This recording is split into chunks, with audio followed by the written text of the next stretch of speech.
안녕하세요. 매달 가볼 만한 여행지를 추천해드리는 추가볼 9월 편이 돌아왔습니다. 혹시 예전에 미니홈피 열심히 하셨나요? 저는 최근에 사진첩을 복구해서 들어가 봤는데 교복 입고 친구들이랑 찍은 사진이 많이 남아있더라고요. 홈잡고 찍은 스팅 사진과 수학여행 단체 사진 덕분에 잊고 있던 흑역사가 잠깐 떠오르기도 했지만 한편으로는 같은 장소에서 같은 포즈로 사진을 찍어보면 참 재밌겠다는 생각을 했어요. 그래서 9월에 가볼 만한 곳은 이런 제 사심을 듬뿍 담아서 추억의 수학여행지로 정해봤습니다. 아, 그 사진 나도 있어 라고 입을 모을 만한 대표 명소 6곳을 모았으니까요. 그때 그 시절을 추억하면서 특별한 여행을 떠나보세요. 수학여행하면 어디부터 떠오르세요? 아마도 대한민국 국민이라면 한 번쯤 방문해봤을 경주가 아닐까 싶은데요. 그 중에서도 9월에 가볼 만한 첫 번째 추억여행지는 불국사와 석굴암입니다. 불국사 관람은 매표소를 지나 대웅전 길목의 돌계단 앞에서 시작됩니다. 우뚝한 범영로를 중심으로 양쪽으로 계단이 자리하는데 동쪽 자하문 앞 계단이 청운교와 백운교, 극락전으로 향하는 안양문 앞 계단이 연화교와 칠보교입니다. 양쪽 돌계단은 모두 계단 형태로 만든 다리라는 점이 특이합니다. 청운교와 백운교는 전체 34계단, 연화교와 칠보교는 18계단으로 이루어졌죠. 청운교와 백운교는 불국사 최고의 포토존이기도 합니다. 학창시절 이 돌계단 앞에서 V를 그리며 찍은 단체 사진 하나쯤은 누구나 갖고 있을 정도죠. 사진기가 귀하던 시절에는 이곳에 삼각대를 세워놓고 관광객을 맞는 사진사 아저씨도 있었다고 해요. 아쉽게도 돌계단은 보존을 위해 출입이 금지됐습니다. 때문에 대웅전까지는 옆길을 통해 돌아서 들어가야 하죠. 대웅전 뜰에 들어서면 압도적인 위용을 자랑하는 다보탑과 석가탑이 한눈에 들어옵니다. 두 석탑 모두 국보로 지정됐죠. 높이는 다보탑이 10.29m, 석가탑이 10.75m로 비슷하나 생김새는 확연히 다릅니다. 동쪽의 다보탑은 특수한 탑 형태를, 서쪽의 석가탑은 일반적인 형태를 취합니다. 다보탑과 석가탑은 일제 강탈과 도굴의 아픔을 겪었습니다. 다보탑은 일제강점기 때 사리와 사리장치가 모두 사라졌고 기단 돌계단 위에 있던 돌사자도 4마리 중에 하나만 남았죠. 석가탑은 1960년대 도굴로 인해서 손상된 탑을 보수하는 과정에서 여러 유물이 발견되기도 했는데요. 이때 발견된 유물은 국보로 지정되어 2018년 개관한 불국사 박물관에 전시 중입니다. 불국사를 나와 구불구불한 산길을 20분쯤 달리면 석굴암 석굴에 닿습니다. 석굴암 석굴은 토암산 중턱에 화강암재로 만든 것으로 본존불이 모셔져 있습니다. 내부 구조를 보면 직사각형 형태의 전실과 돔 형태의 주실, 이 두 곳을 연결하는 통로로 이루어집니다. 온화한 모습의 본존불을 중심으로 전실과 주실 벽면에는 여러 불상이 정교하게 새겨져 있습니다. 단 훼손 방지를 위해 유리 너머로 감상할 수밖에 없어 다소 아쉽습니다. 내부 사진 촬영 또한 엄격하게 금지된다고 하네요. 9월에 가볼 만한 두 번째 여행지는 설악산 흔들바위입니다. 설악산 흔들바위는 설악산에서도 강원 속초시 설악동 방면에 있는 거대한 바위입니다. 100여 명이 함께 식사할 만큼 넓어서 식당암이라 불리는 반석 끄트머리에 놓여 있죠. 공처럼 둥근 바위가 절벽 끝에 위태롭게 선 모습이 꽤 인상적인데요. 해마다 만우절이면 설악산 흔들바위 추락이라는 소문이 등장하는 것도 이 때문입니다. 설악산 흔들바위를 만나기 위해서는 발품을 조금 팔아야 합니다. 소공원 주차장에서 설악산 흔들바위까지는 약 3km로 제법 먼 거리죠. 하지만 마지막 600m 산길을 뺀 나머지 대부분이 평지처럼 완만해서 큰 힘 들이지 않고 다녀올 만합니다. 흔들바위까지 가는 길목에는 볼거리가 많습니다. 설악산 국립공원 매표소에서 800m쯤 떨어진 신흥사가 대표적입니다. 신흥사는 신라 진덕여왕 6년 자장열사가 향성사라는 이름으로 창건했다고 전해집니다. 이후 여러 차례 불에 탔고 1644년 지금의 자리로 옮겨 신흥사라는 이름으로 다시 세웠다고 알려졌죠. 신흥사는 높이 14.6m 규모의 통일대불로 유명합니다. 108톤의 청동으로 손으로 제작한 통일대불은 이름처럼 통일을 기원하며 조성됐죠. 불상리 내법원당에는 1992년 미얀마 정부가 기증한 부처님 진신사리 3과와 다란이경, 칠보 등 복장 유물이 봉안돼 있어 참배하는 탐방객이 많습니다. 신행사에서 나오면 걷기 좋은 포장도로와 편안한 숲길이 이어집니다. 오르내림 없는 단조로운 길이지만 시원한 계곡 물소리와 초록빛 숲터널이 길동무가 되어 지루하지 않습니다. 길은 신행사의 부속암자인 내원암을 지나면서 다소 좁아지고 험해지는데요. 급경사 구간마다 나무 계단이 설치돼 있어 미리 겁먹을 필요는 없습니다.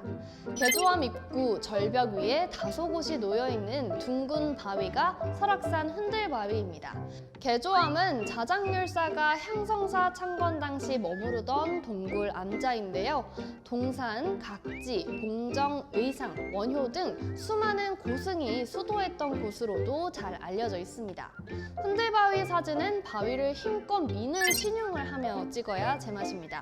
혹시나 바위가 절벽 아래로 굴러떨어지면 어떡하지 하고 걱정할 필요는 없습니다. 무게가 대략 32톤이고 4-4사람이 팔을 벌려야 안을 수 있는 크기라 어른 여럿이 달라붙어도 쉽게 움직이지 않습니다. 흔들바위 뒤로는 울산바위가 펼쳐집니다. 이곳에서 울산바위까지는 약 1km로 50분이면 올라갈 수 있습니다. 다만 급경사 구간에 계단이 이어져 등산복을 갖춰 입는 게 안전합니다.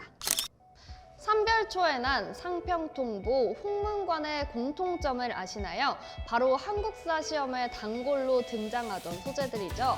세 번째로 소개해드릴 추억의 수학여행지 역시 학창시절 달달 외우던 주제 가운데로 골라봤는데요. 바로 공주 무령왕릉과 왕릉원입니다. 공주는 백제가 첫 도읍인 한성을 고구려에 뺏기고 옮겨와 세운 두 번째 도읍입니다. 옛 이름은 웅진이죠. 웅진 백제는 금강을 굽어보는 산 위에 성을 쌓아 수도를 방어하고 국력을 회복해 문화적 전성기를 누렸습니다. 덕분에 공주 여러 곳에서 찬란한 백제 문화 흔적을 엿볼 수 있는데요. 공주 무령왕릉과 왕릉원이 대표적입니다. 공주 무령왕릉과 왕릉원에는 무령왕릉 외에 무덤이 6기 더 있습니다. 1호에서 5호부는 백제 전통 무덤 양식인 돌로 만든 굴식 돌방 무덤이고 6호분과 무령왕릉은 당시 중국에서 성행하던 양식인 벽돌 무덤입니다. 이는 새로운 문물을 과감하게 도입했던 백제 사회의 분위기와 관련 있을 것으로 해석되고 있죠. 무령왕릉은 1971년 5호분과 6호분 배수로 공사 중 온전한 모습으로 발견되어 세상을 놀라게 했습니다. 입구에 놓인 지석은 무덤 주인이 백제 25대 무령왕과 왕비임을 분명히 알려줬죠. 화려하고 정교한 유물 수천 점도 쏟아졌습니다. 5호, 6호분을 포함한 다른 고분의 경우 대부분 일제강점기의 도굴당해 자료도 유물도 없는 형편이었죠. 무령왕릉은 연꽃무늬 벽돌을 뉘어쌓기와 세워쌓기를 반복하며 정교하게 만들어졌습니다. 입구에서 방까지 길을 만들고 그 끝에는 무령왕과 왕비의 관을 놓았죠. 하지만 아쉽게도 무령왕릉 내부 모습은 모형으로만 확인할 수 있습니다. 문화재청의 영구 비공개 결정에 따라 들어갈 수 없기 때문인데요. 대신 전시관에서 영상 패널 등을 통해 무덤의 구조와 유물 모형을 살펴보실 수 있습니다. 전시관을 관람하고 밖으로 나오면 고분군이 나옵니다. 6호분이 먼저 보이고 그 옆에 5호분, 무령왕릉이 차례대로 이어지죠. 소나무에 둘러싸인 호젓하고 아름다운 길은 1호에서 4호분을 지나 국립공주박물관까지 연결됩니다. 국립공주박물관은 왕과 왕비의 목관, 사망 연월일과 무덤 쓴 날짜를 기록한 지석, 1500년간 내부를 지탱한 벽돌, 무덤을 지키는 상상의 동물 진묘수 석상, 왕 내외가 착용한 장신구 등 무령왕릉에서 발굴한 실제 유물이 전시돼 있어 반드시 가봐야 할 곳으로 꼽힙니다. 9월에 가볼 만한 네 번째 추억 여행지는 여수 오동도입니다. 오동도는 완행열차나 시외버스로 수학여행 가던 시절을 기억하는 이들에게 애틋한 여행지죠. 오동도는 오동나무가 빽빽하고 멀리서 본 모습이 오동잎을 닮았다고 해서 붙은 이름입니다. 지금은 동백나무 군락이 섬을 뒤덮고 있어서 동백섬이라는 별칭이 붙었습니다. 오동도는 면적이 약 12만 5,620제곱미터로 아담한 편이지만 안쪽 숲길과 해안 절벽을 두루 둘러보면 1시간 이상은 잡아야 합니다. 섬까지는 방파제를 따라 10분에서 15분 정도 걷거나 자전거 동백 열차를 타고 갈 수 있는데 보통은 걸어서 들어가고 나올 때 동백 열차를 이용합니다. 오동도 입구 선착장에서 유람선이나 모터보트를 타고 해안 절벽과 바위 등을 관람한 뒤 섬 안쪽에 내리는 방법도 있는데요. 스릴만 따지자면 모터보트를 추천합니다. 방파제를 지나면 동백나무 숲길로 통하는 산책로가 나타납니다. 산책로는 양방향 형태로 중앙광장 건너편에도 출입구가 있습니다. 숲에 들어서면 무성하게 뻗은 나뭇가지가 하늘을 빈틈없이 가려 순식간에 주변이 어두워집니다. 해안 절벽으로 이어진 갈림길에선 확 트인 바다와 갖가지 절경이 펼쳐집니다. 가파른 계단을 오르내려야 하는 수고가 따르지만 보상은 눈부실 만큼 충분하죠. 바위 틈새에 좁고 길게 뚫린 용굴과 코끼리 바위, 지붕 바위, 해돋이 전망대 등 길목마다 들러야 할 장소도 많습니다. 섬 정상에는 1952년 처음 불을 밝힌 오동도 등대가 있습니다. 원래 높이는 8m 정도였는데 2002년 27m로 개축했습니다. 외부 엘리베이터를 이용하면 고층 전망대까지 단숨에 오를 수 있는데요.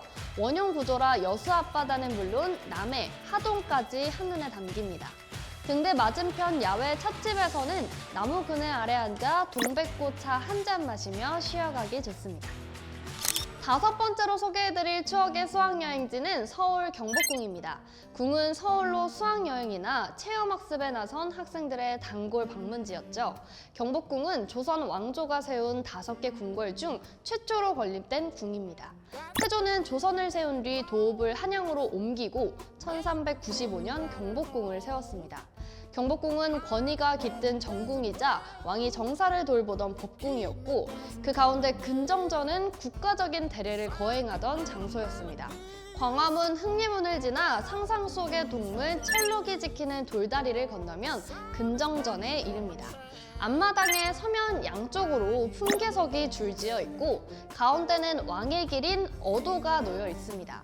어도에서 바라보는 근정전은 더없이 장엄합니다. 돌 난간을 두른 상하층 이중 월대 위에 지어져 늠름한 분위기도 느껴지죠. 근정전은 정면에서 봐도 좋지만 오른쪽 끝으로 이동해 대각선 방향으로 건물의 형태를 감상하는 것이 포인트입니다. 처마가 살짝 들려 있어 왼쪽으로는 인왕산, 오른쪽으로는 북악산의 능선과 부드럽게 이어집니다. 이곳을 경복궁 최고의 포토존으로 꼽는 이유도 바로 여기에 있습니다. 근정전 내부는 한층 화려하고 웅장합니다. 밖에서 보면 2층이지만 안으로 들어서면 위아래가 시원하게 트여 있습니다. 정면 한가운데엔 임금이 앉는 용상이 있고 그 뒤로 1월 오봉도가 펼쳐집니다. 1월 오봉도는 이름 그대로 해와 달 5개의 산봉우리를 그린 것인데요. 해와 달은 왕과 왕비, 양과 음을 의미합니다. 천장 중앙에는 발톱을 7개씩 가진 한 쌍의 황룡이 조각돼 있어 왕좌의 위엄과 권위가 느껴집니다. 근정전 바로 뒤는 왕의 집무실인 사정전입니다. 업무보고, 회의, 경연 등이 이곳에서 이뤄졌습니다. 사정전 뒤 강령전과 교태전은 왕과 왕비의 일상생활 공간입니다. 강령전은 왕이, 교태전은 왕비가 사용했습니다. 교태전은 후원인 아미산이 아름다운데 특히 육각형의 화려한 굴뚝이 인상적입니다. 교태전 북쪽 한화당 너머에는 고종이 지은 건청궁이 있습니다.